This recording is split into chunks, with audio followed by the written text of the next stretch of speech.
జీవితం గురించి, ఆయన సాహిత్యం గురించి మనం కొంతైనా తెలుసుకోవాలి. కొంతైనా ఎందుకన్నానంటే ఆయన జీవితము, సాహిత్యము ఒక మహాసముద్రం లాంటిది. మహాసముద్రాన్ని మదించడం చాలా కష్టం కాబట్టి కొన్ని బిందువులను పట్టుకునే ప్రయత్నం మాత్రం చేయాలి.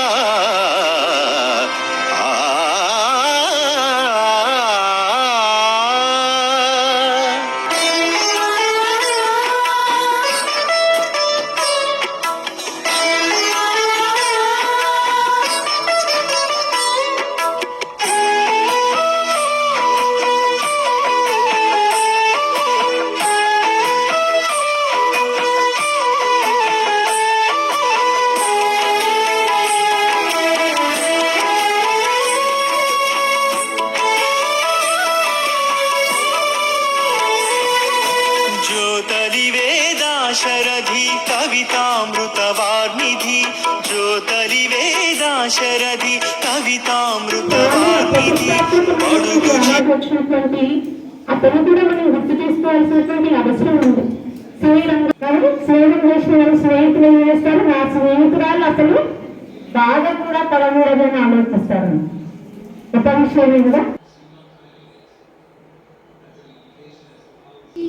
సువలమ్మ సీతాలమ్మ గువా మువా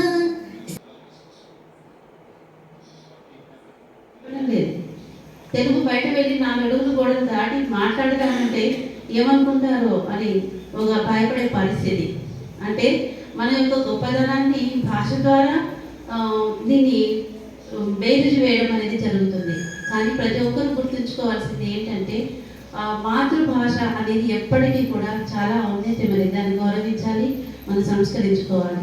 ఈ సందర్భంగా ఈ అవకాశాన్ని మన కార్యక్రమాన్ని తలపెట్టినటువంటి డిపార్ట్మెంట్కు మరొకసారి కృతజ్ఞత తెలియజేస్తూ, అలాగే